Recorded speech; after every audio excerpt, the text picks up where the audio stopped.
Hi, you have reached Graphically Alex, where we talk about all things EFA by letter D, apparently, even though we're not supposed to. But it kind of became what the channel became about over the time. And basically, I am a anti-fat acceptance activist, so I work against this fight that they're doing. I work hard to expose the fact that it is rooted in E followed by the letter D, particularly BINGE, but I try to bring to attention that all of them reinforce each other and they are trying to take over everything. And in a large part in the United States, they already have. So, anyways, on this channel, I often try to educate about it, try to show how it hides in plain sight. And in the case of Bree, she's severe. So you can kind of see like the very, very deep, dark aspects of body dissociation, being on a journey towards early death within EFA by letter D, and all these different things. I do have to kind of talk about it indirectly because YouTube works with Nita to censor content about this. So, just to clarify, I am totally against any and all form of EFA by letter D. All of them, period. But apparently, you just gotta let that be known. So, in this series, I'm going to call this The Backrooms with Bree, as I feel like Bree really is similar to Clark in the Backrooms, where he gets lost in the Backrooms and kind of gets consumed, if you've seen the movie, by his like delusions in the Backrooms. I think in large part due to disappointments and that kind of stuff in real life. And I feel like she really represents that. And I feel like I'm the therapist in that movie when I listen to her. But we are going to do this autopsy on her content because, like I said, she really exposes a lot, particularly about BINGE, because she's so severe she can't hide it very well anymore at all.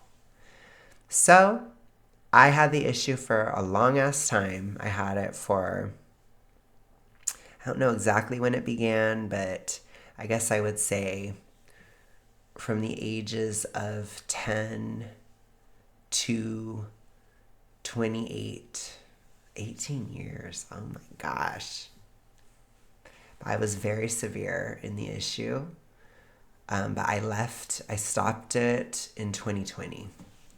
So that was the last time I engaged in BINGE. It was October of 2020. I had to white knuckle it very badly in 2021. It was really tough to stay out of the cycle. It was like a daily battle. And I had to like go through an identity crisis in 2023, realizing I was out and I was starting to have physical, mental health changes, brain changes from being out. And then I went public with it and advocated against it in 2024 because I had started to normalize my weight and I had reached a point of sustainably no longer being super morbidly obese. So I had physical evidence of recovery and I had not engaged with it in 3.5 years. So I was confident that I would not go back. I'd also dealt with a huge trigger for relapse in 2023 and I was fine, and I dealt with it again in 2024 and again in 2025. For some reason, April is like it was the dangerous time for me for those years, but I stayed true the whole time, so it's a wrap. And so anyways, we talk about it a lot on the channel.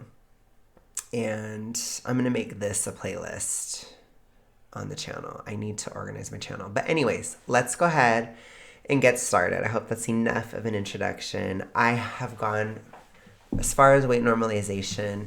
I went from 383 at my highest in 2021 to basically I went down to 207 last autumn. So in October of last year, when I was in a deep vanity cut. And then this year, I have basically maintained about 215. So I went I was in that range. I started having a bit more. So you put some weight on and da. So it was about 215, and I've stayed there, and I've been doing a lot of body comp work, and I still did some vanity this year, but I'm also building a lot of muscle. So the weight is the same. So anyways, that's my journey. That's my story, just as like a basic introduction. But let's go ahead and get into this. Let's see. This is her first episode. Unavoidable body grief.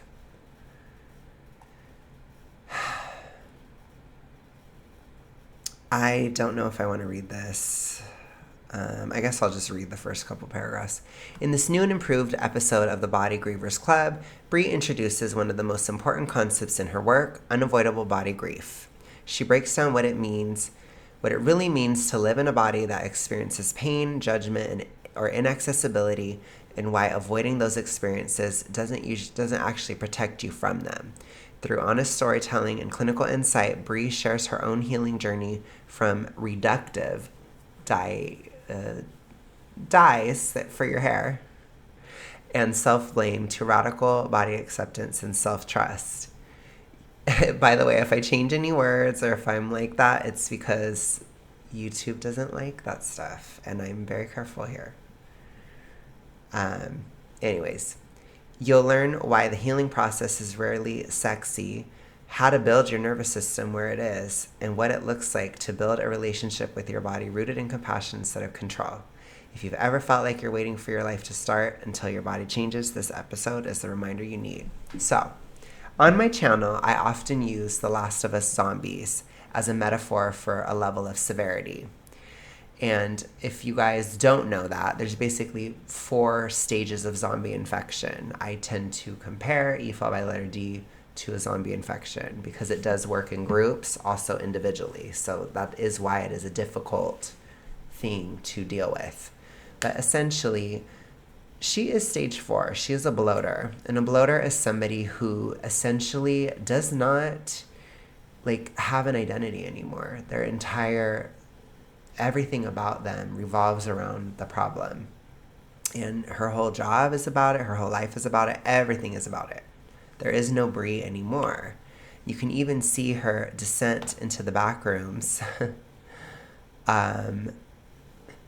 within this, within this paragraph. So I guess maybe she'll talk about it, but let's go. Hi, everybody. Welcome to the Body Grievers Club.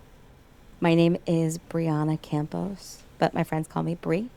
I am a body image coach and educator and trained mental health counselor. I live in the state of New Jersey, and I am on a mission. A lot of people with E followed by letter D are within psychology and E followed by letter D treatment, especially. They tend to be drawn to those industries, especially anything involving food, fitness, E followed by letter D treatment, any of that. They are drawn to that. Like a mosquito is drawn to me when I step outside in the summer. So basically, they go to it. Okay, they are drawn like a moth to the flame, except they don't die or anything. They just fester and spread it, or do their best to spread it, it's really about reinforcement. So for those of you guys who have never dealt with E followed by the letter D, when you are within the issue, you can tell when somebody else has a problem. It's almost like, I call it zombie communication, but it's there's certain nonverbal cues, there's certain nervous system things. It's almost like you can just read the room and you hone in on that person when you have the problem, and you have a drive to reinforce it to that person, because reinforcing to them is reinforcing to you.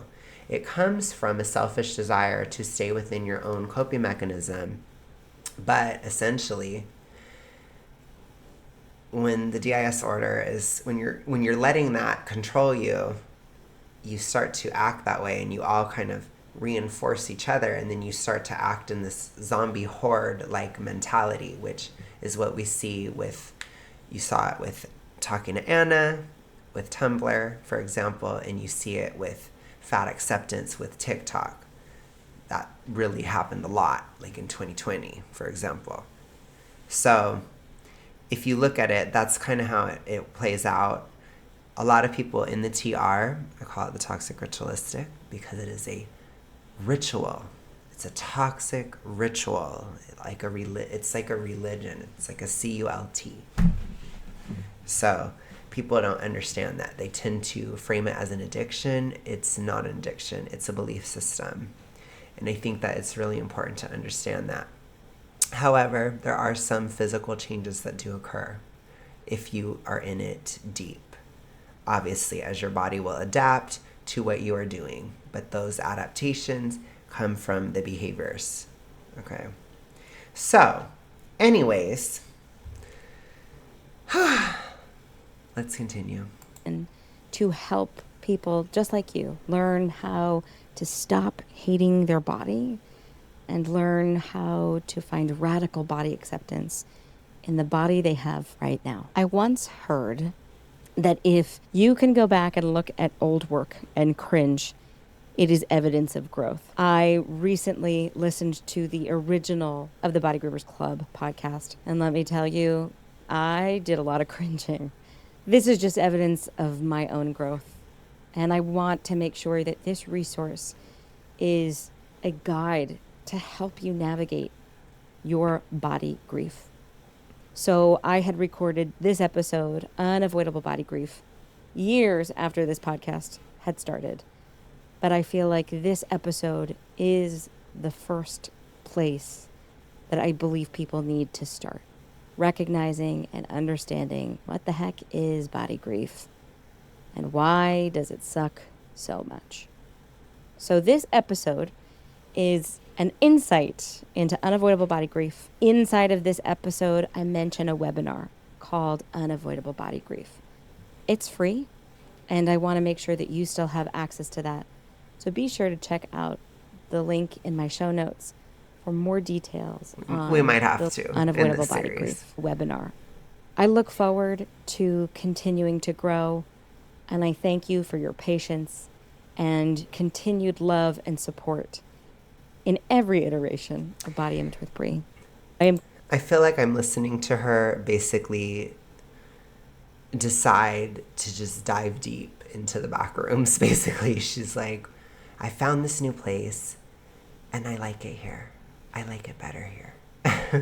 It's basically what I feel like I'm listening to. I feel like if you guys ever saw that movie where Clark, like, he painted this like mural on the wall, I feel like that's what she's doing with this podcast. So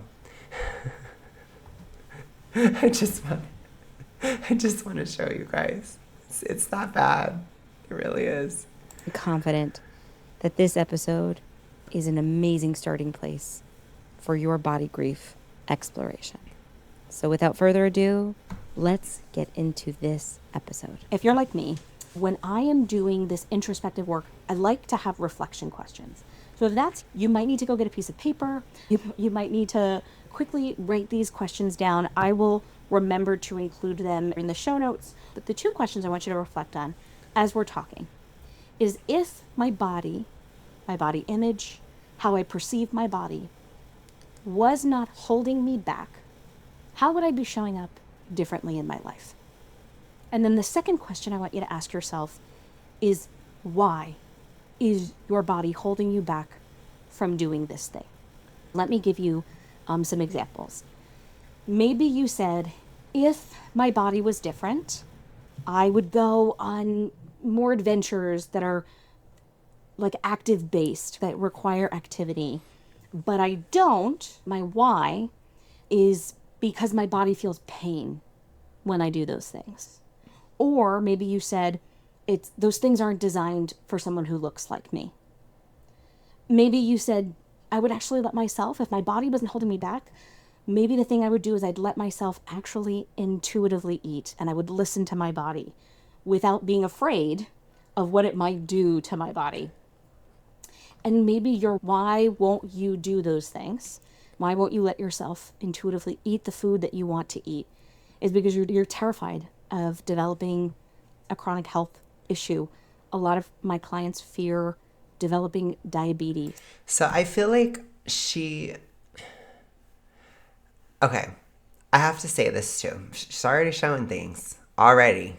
So something that commonly happens in the TR is you lose a sense of empathy. So it becomes really hard around stage 3, which is the clicker stage. It becomes harder. You become very hypothyroid. So especially, it happens a lot. I think it really happens with all of them. But with binge, it happens because you have so much excess estrogen from being so obese. You get very, very big. And then you typically have nutrient deficiencies as you have a very imbalanced diet.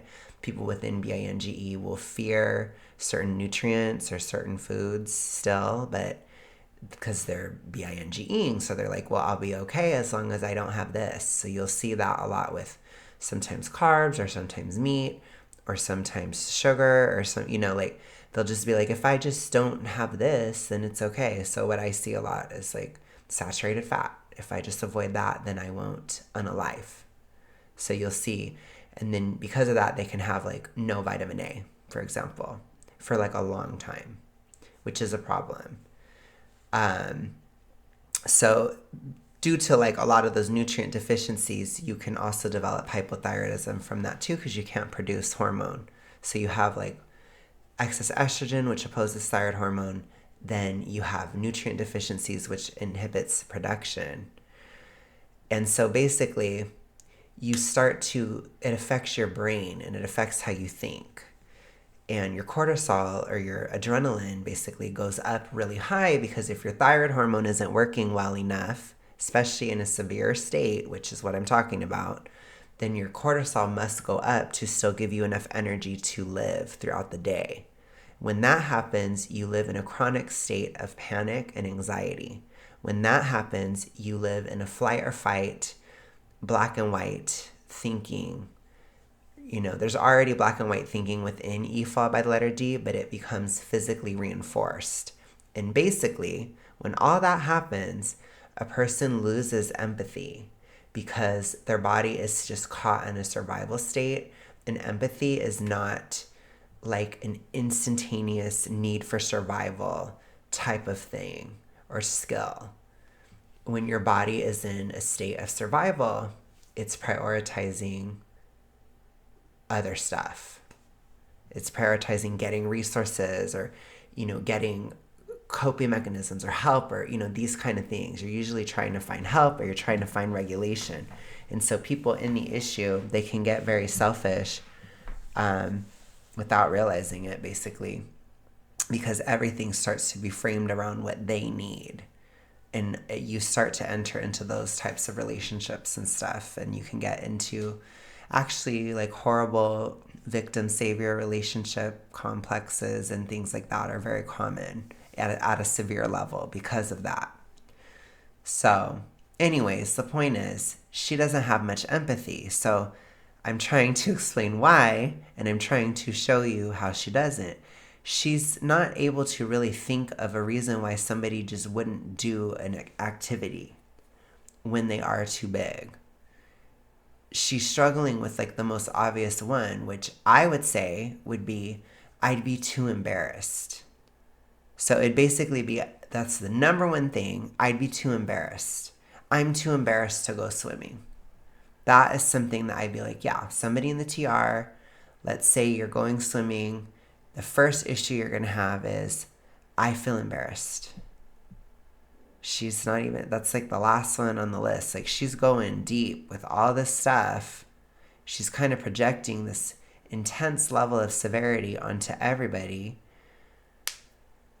And I'm like, how common is that stuff though?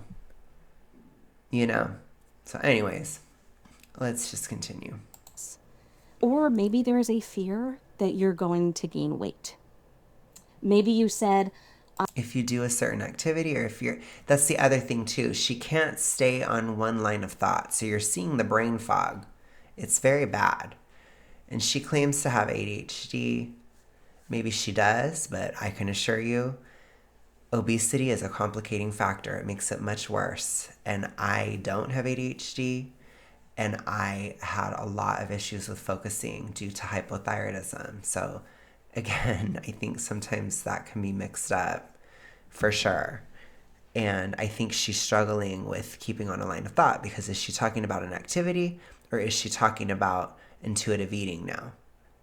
Because not every activity is going to make you upsize, you see, and she kind of just switched. Let's see if I can show that again. I want to be, you're terrified of listen to my body. Or maybe you said on more adventures that are like active based, that require activity. Active adventures, okay. But I don't. My why is because my body feels pain when I do those things. Or maybe you said those things aren't designed for someone who looks like me. Maybe you said designed for someone who looks like me. You see how bizarre that is? I would say most fat people would think this is embarrassing or this isn't safe. That would be the two biggest reasons why somebody who is very big, and I'm talking very big, I used to be very big, I understand. That is what your biggest concerns will be, typically. And she's saying it in these weird ways. Again, it's not, I'm just trying to point out, it's subtle, but it's not that subtle if you think about it. If you really listen to her, it doesn't make sense. She's not really understanding.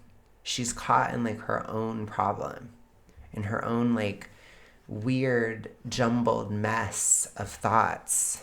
I would actually let myself, if my body wasn't holding me back, maybe the thing I would do is I'd let myself actually intuitively eat, and I would listen to my body. What does that have to do with anything though? Weird. So now we're talking about intuitive eating out of nowhere. Without being afraid of what it might do to my body. And maybe why won't you do those things? Why won't you let yourself intuitively eat the food that you want to eat? Is because you're terrified of developing a chronic health issue. A lot of my clients fear developing diabetes. Or maybe there is a fear that you're going to gain. It's a valid fear. Very, very valid. She's talking about people who are very severe. People who are super morbidly obese. That is a very valid fear to have. And she teaches people to like ignore that or something. It's pretty dark. So that's where it's like the mental illness aspect, it's becoming evil almost. If she's trying to convince somebody who is in serious danger of getting that issue to not take it seriously. It's very dark. And she is teaching people. She's a counselor. She's all these things. It's very dark. Wait. Maybe you said, I want to be able to wear the bathing suit at the pool or the beach. But your why is that you don't want people to criticize your body. Or you feel embarrassed. See, it's like she can't just say the basic thing. Isn't that crazy? It's odd, right? I'm worried about other people criticizing my body. It's like people don't think like that when they're in the TR. They think like, oh my gosh, I don't want to wear a bathing suit. I'd be so embarrassed. I don't feel like I look good, and I don't know, that's where it comes from. To which I just tell people, like, you don't have to. Just take the pressure off. You can if you want. You don't have to if you don't want to. You can wear a t-shirt over it. You can do whatever. For me, my view of it is I want you to just live your life. I don't want you to, like, hide in a hole while you're fat.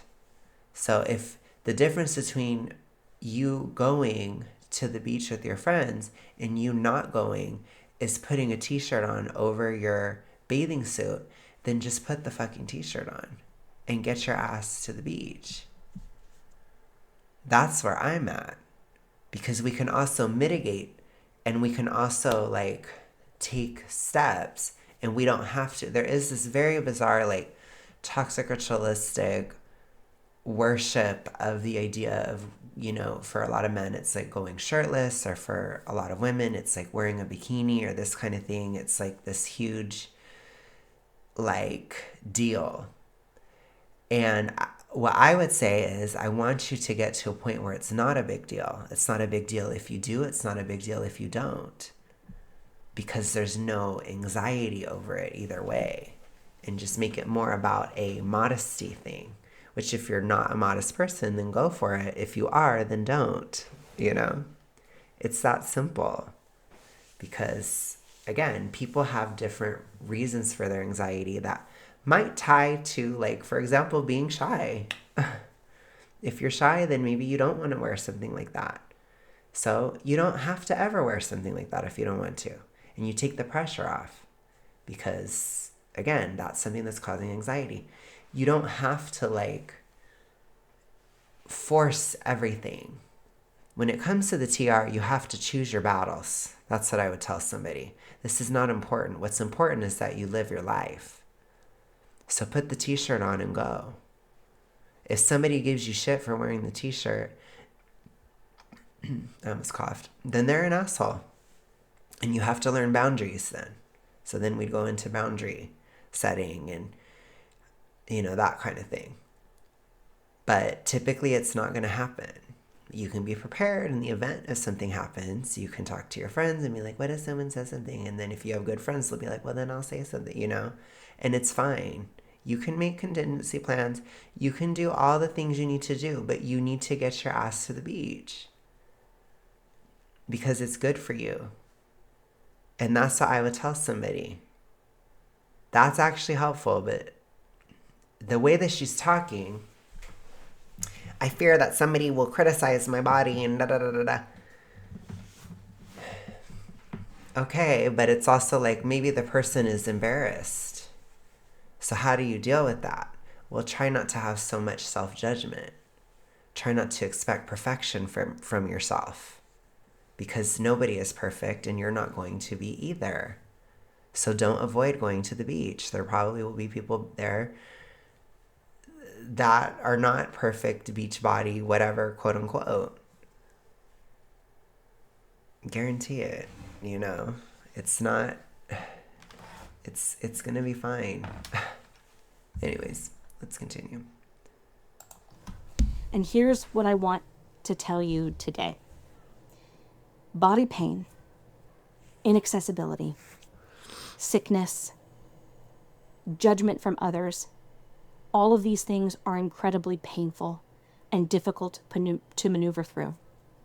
These things are painful and difficult to maneuver through, but by evading them, you aren't actually protecting yourself from experiencing what you don't want to experience.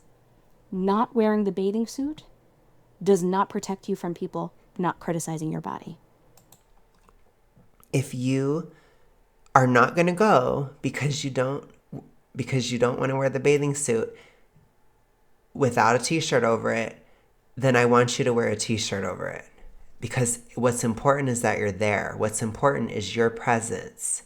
What's important is you finding enjoyment in your life in whatever way you can. That will take pressure off of your toxic ritualistic issue. I don't see how this would be helpful, Brie. At all. She wants people to put themselves into triggering situations so that they fall deeper into it, like her. That's what she wants. It's very, very sick. Not eating the things you want does not guarantee that you won't develop a chronic illness like diabetes. Not doing the adventure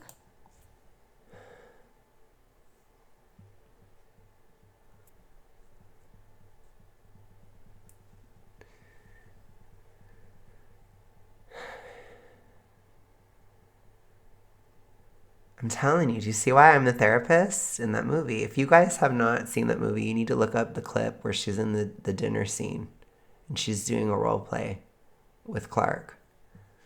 The funny thing is, I don't even know her name. I'm horrible.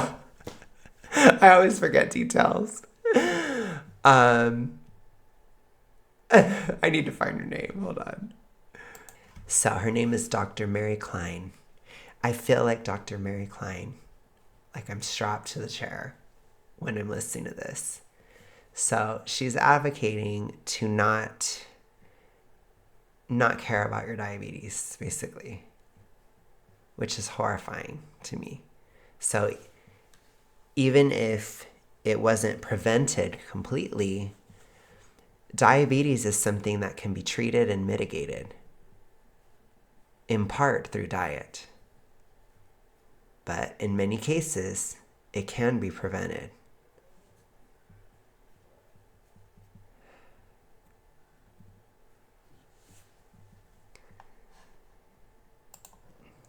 Does not mean you won't experience body pain.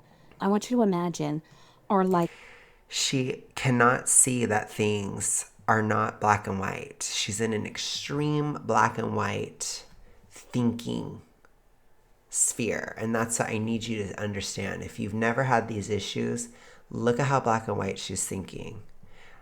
If you can't avoid any pain at all, then you don't try at all. That's what she's saying. It's truly nuts. She is nuts. And people, they don't understand that EFA by letter D is a mental illness. It does make you delusional. You become delusional when you do these behaviors and you believe these things. You build it brick by brick by brick. And you can end up in the back rooms like Bree if you are not careful. That's where you're totally dissociated from your body. You're totally dissociated from reality. She is delusional. And it's sad. It's very sad. a beach ball. And let's imagine that this beach ball is our... So now she's getting into the set point theory thing, which, oh my gosh, okay, hold on. Okay.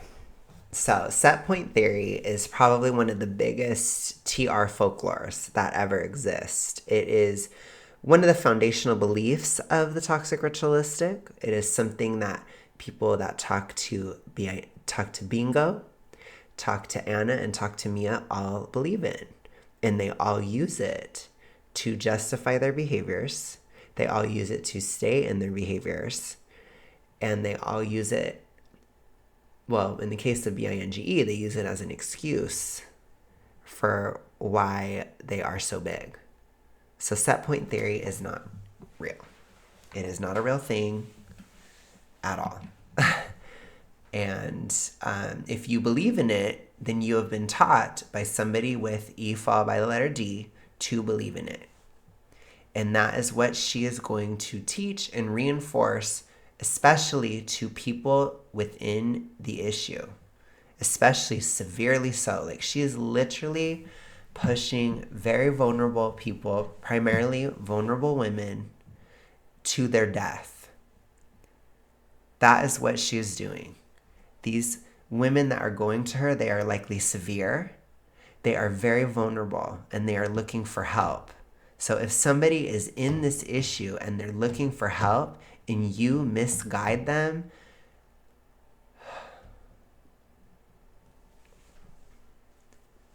it is not something I would want on my conscience. I'll put it to you that way. It is just like, oh my gosh, it's so awful. And this is the kind of stuff where I've told you guys, I feel like Dr. Klein. I feel like sometimes she makes me almost want to give up because it's so soul destroying within the work that I do to listen to this, because it shows me like this is happening every day. Every day there's someone like her pushing someone further to their death that is vulnerable, that is seeking help.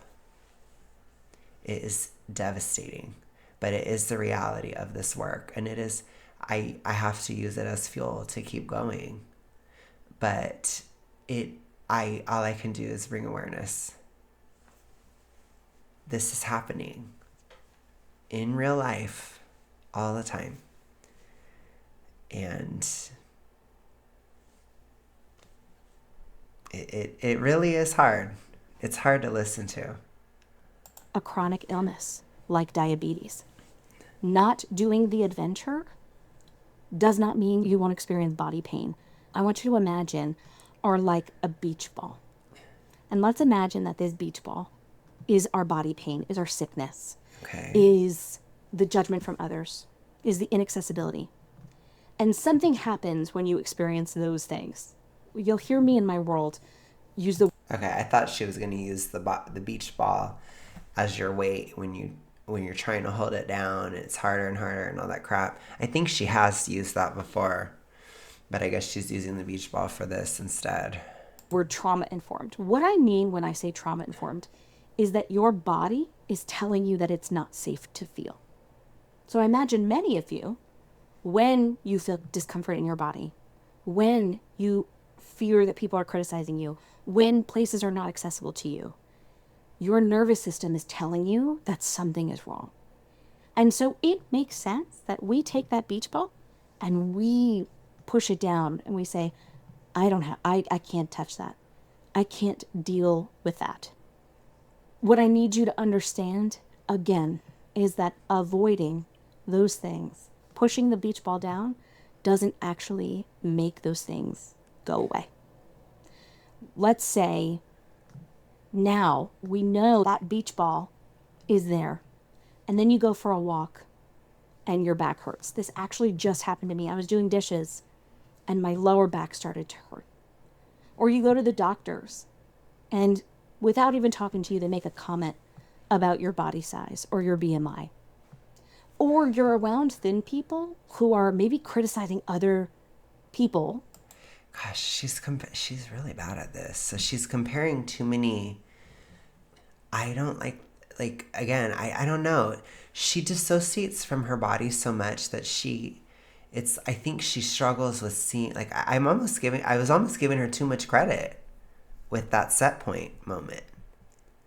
I know she's a believer in it. She is. I'm sure we'll get to that in the Backrooms at some point.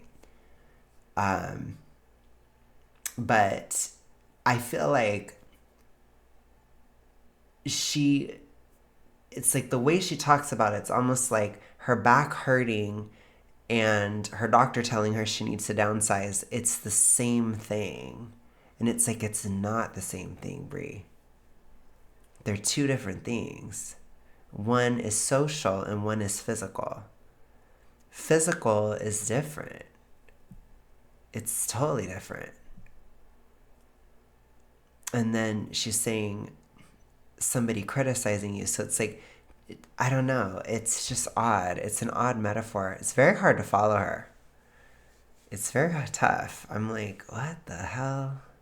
But I think it comes from the dissociation where she's seeing it's almost like subconsciously she views her back hurting doing dishes as like her back criticizing her or something, which it's like, I don't think that it's criticism, Brie. I think it's reality. Like you're brushing up against reality. These are like reality moments. So whether that is social reality or physical reality, that's what you're brushing up against. And she doesn't like that. So she's advocating to not push it down or something, whatever she was saying. But in reality, I would say she is pushing down moments of clarity or pushing down moments of realization or moments of dealing with the reality of what her DIS order is doing to her. And she does her best to hold that beach ball underwater. Under the guise of health. What it does is it confirms your deepest fear. So if your thin friends don't align with your EFAL by the letter D, if your doctor doesn't, and if your own physical body doesn't, fuck them all.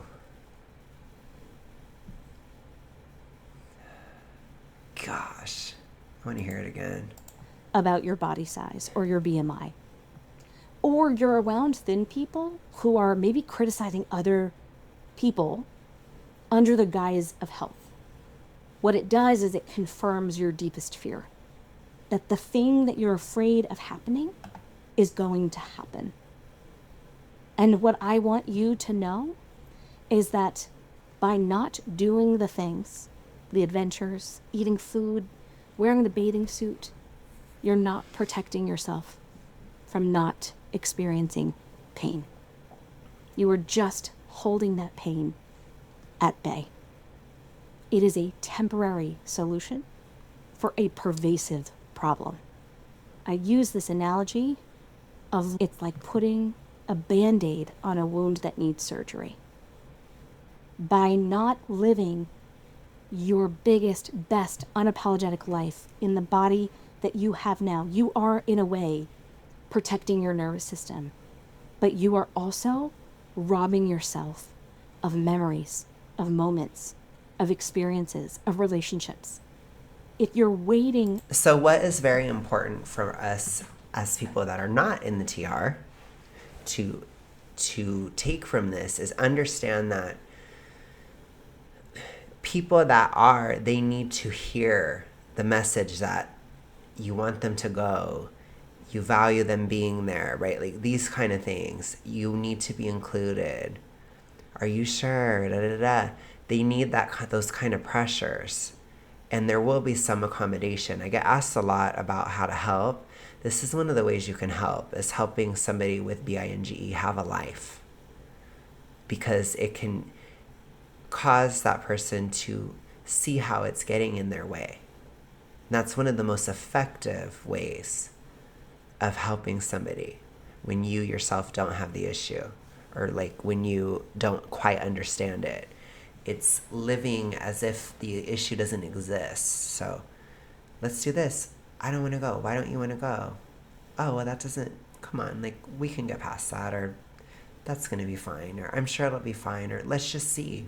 Let's see if it ends up being true. Try it, right? Whatever. I don't know. I don't know who your friend or family member is. But it's kind of like that kind of thing where it's like acting as if like, of course that wouldn't be true. Especially on an emotional level, that can be very helpful. But if something triggering happens, then it can be helpful to, depending on the person, not bring attention to it if they are like somebody who wants to process it silently, or allowing them to talk about it if they need to verbalize it. Either way. So just being supportive if something happens. And it would depend on the person if they want to talk about it or not. Again, some of the stuff is individualized, but that's what I would suggest. So like if somebody said a funky comment about somebody being fat when you're at the beach and you're like, oh my gosh, how do I support them? Just see how they act. If they don't even mention it, then just let it die, basically, because they don't want to talk about it. And then if they do want to talk about it, then be like, yeah, that was kind of dickish, or da-da-da. It's just that kind of support. But depending on I don't know, if somebody's like super extrovert and they want to like fight them or something, I guess you could do that too. I don't know, whatever you want to do. I don't know. Whatever, I'm not trying to tell anybody how to like, I'm not trying to tell people to change their personalities, I don't know how your friendships are or your relationships are with this person, but the point is, the biggest thing is that they don't want to feel excluded or sidelined in moments like that. And it's just reminding the person that you are included, regardless of if something like that happens. That can be really helpful.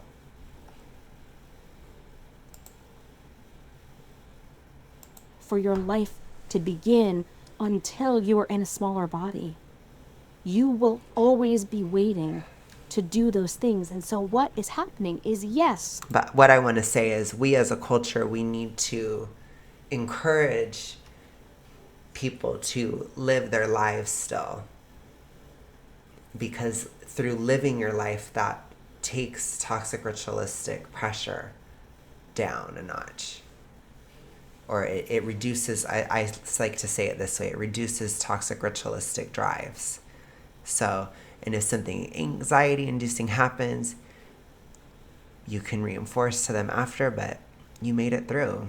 You're strong, you handled it, or you could do this. You are fine. Or you're stronger than you used to be. You can handle more than you could before. You're growing, you're improving, or these kind of things. Like, because a lot of times it's just about not feeling supported, basically. That's like a big thing for a lot of people. So that support is enough, I think, in the vast majority of cases.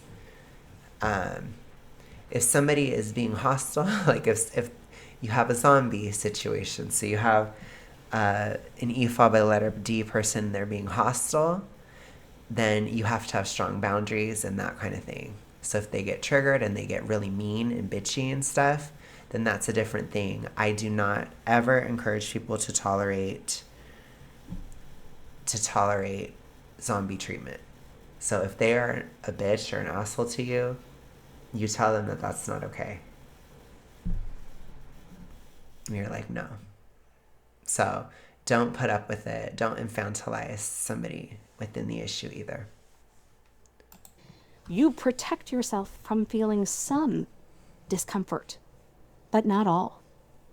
If you're anything like me, when I was in the depths of my own body dysmorphia, I felt like I was in a fat suit. I felt like nobody could really see the real me until I lost weight. It's one of the reasons I avoided dating for so long.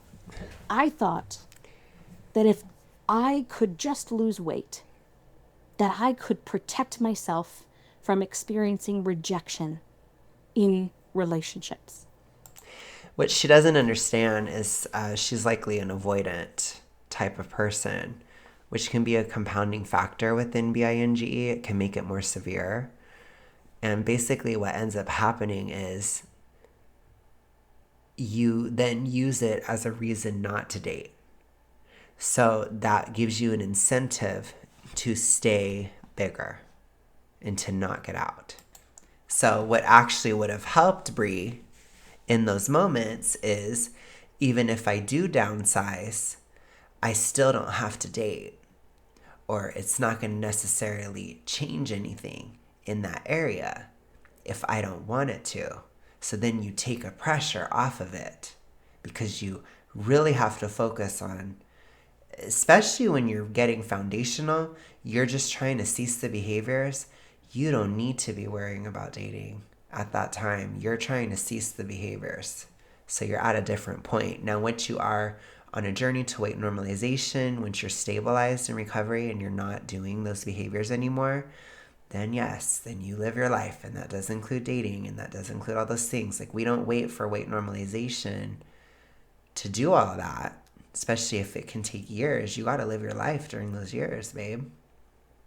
So you do it after then. But if you're in danger of BINGE, it's not a priority at the moment. It's not. So you got to get out. That's your priority. Because it takes a lot. It is like, people always, they want to know, like, what's the secret? How do you get out? Da, da, da. You fight it like hell. That's how you get out. You fight it like hell. You say, hell no, this is stupid. I'm dumb for thinking. No, you don't say that. This is dumb. This was stupid from the start. This idea was stupid from the beginning. It was always stupid. It still is stupid to this day. So you say that, something like set point theory. Set point theory is stupid. It always was stupid. So you say those kind of things. That's how you fight it. So you fight the belief system, and then you fight the behaviors, which the behaviors, it often comes from anxiety, or it does come from anxiety, basically. So then you have to engage in control when you get an anxiety trigger. There's the moment of something happens, the trigger happens, then the anxiety, then the behavior. So when you're dealing with that, the trigger occurs, you get to the anxiety, and you need to develop like a moment where you pause or you don't do anything, because you're going to want to just go right to it, and you can't. So you have to stop that, and that can be really hard. And that is literally, you just fight it. And people never want to hear that, but it's the truth. You white knuckle it, you fight it. And if it's severe, it's going to be hard to fight, and it won't go away after one day. It's not like that. It will be fighting and fighting and fighting. People don't want to hear that, but that's what it is. You fight it like hell. I talked about it on my channel. I compared it to Pennywise, the clown, right? It's it, in part because we can't talk about it on YouTube, but also because it takes the form of anything, and it tends to run on your fears, on any and all fears. And it is like it in that it can shapeshift, and it, as a problem, it uses different triggers are involved with different people. So it's not like, oh, well, this happened, so therefore that person's going to be INGE. It's like, no, it depends on the person in reality, and everybody's fears are different. But there are, of course, common threads of triggers, like, for example, body shaming. That is a common thread. So, anyways, you fight it like hell. So I'm going to just go to an hour, and I'll just keep going through the back rooms. So this will probably be a weekly segment.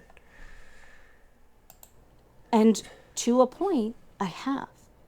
But what I'll also tell you is that I've had some really gnarly friendship and professional relationships break over the last 5 years in my business, and they were crushing. It felt like a breakup. I experienced heartbreak. So me avoiding dating didn't actually protect me from experiencing that heartbreak. Avoiding body pain, avoiding sickness, avoiding judgment from others, avoiding inaccessibility. I have a word for this, and I call it unavoidable body grief. I think a lot of times we are sold this romanticized story of healing your body image, that just one day you're going to love the skin that you're in, that one day these shackles of body hatred. So I really suggest, especially for severe people, to engage in body neutrality, especially if you're dealing with a lot of anxiety. And if you're severe, you probably have comorbidities. Like, you have there's a handful of issues going on, okay, typically. For me, I'm very honest about what I was going through. So I had hypothyroidism as a comorbidity to my severe toxic ritualistic. So basically, I would get anxiety for no reason. Basically, just a hormone fluctuation, and I'd have a panic attack because of the time of day, even. Like, literally, it was very severe.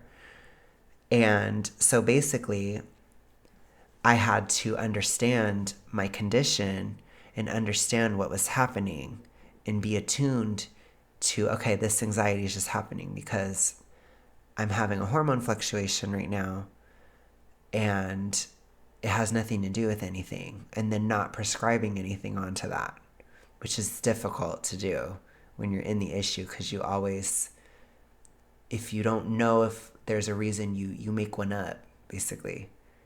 And you have to stop.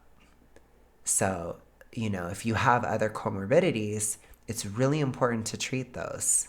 It's extremely important. So, like, if you have CPTSD, for example, and you're in the TR, you have to treat that. If you have PCOS and you're in the TR, you have to manage that. You see what I'm saying? Like, you're likely going to have some kind of comorbidities going on when it comes to severe issues, because it's severe for a reason. If you have deep trauma, you're going to need to unpack that, or you're going to need to work through that separately from the TR, because it is a toxic ritualistic drive and you have to deal with these things, you see? So it can be very deep, or it can be like a compounding factor. Like, for example, this is not, I'm not saying that it's not deep, but it's not as deep as like CPTSD, for example. But like, let's say you happen to be gay and you're closeted, right? Okay, that could be a TR drive. You're going to have to deal with that as a part of your recovery. You see, but you have to separate it. So you start separating things from your eating habits and your health regime. That's really important to do. Okay, I have this problem, but it has nothing to do with how I eat. I have, CPTSD, but I'm not going to let it affect how I eat. I'm depressed, but I'm not going to let it affect how I eat. You see, you have to start like separating things out too. And then you deal with those things separately, because when you're dealing with it through the TR, you're not actually dealing with it. And then you also need to get help for those things too.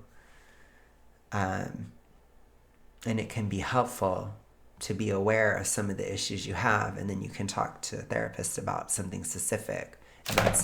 And that's really helpful too. So if it's like, if you're like, I have sexual trauma, well, you can go to a therapist that can help you with that, like a specialist that knows how to deal with that. You see what I'm saying? Who can work with you on that issue, and you can work on that issue separately. And that really is helpful too. So it takes pressure off of the issue. You have to find ways of taking pressure off. That's really important. And I always am clear, like, I don't have really any knowledge or advice at all in terms of anything other than the TR on this channel, okay? So if you have like bipolar disorder, I don't have any tools for you. Like, you need to get help, or I don't have any advice or anything to say, other than you need to get help, basically. When it comes to E followed by the letter D, you have to be very careful about who you go for help, like who you go to for help, because you need to make sure that they're not in the problem themselves, for one. And for example, if they're pushing haze, that's a bad sign. That's a red flag. If they start teaching you fat acceptance within the program, that's a very bad sign. If they don't believe in caloric realism, that's a bad sign, right? There's certain things that you can see. They're big glaring red flags within treatment. However, I did get some comments from some of you that did go to treatment for other issues, not BINGE, but other ones. And you basically said you took what was good and you left what was bad. If you can do that too, do what you gotta do, But, just be careful, because the clinics and stuff, they are compromised in some ways. So just be very aware of that. But if you go for another issue separate from E followed by letter D, I'm almost certain they will help you. Like if you have sexual trauma and you go to a sexual trauma therapist, they're probably not compromised in that way. You know what I'm saying?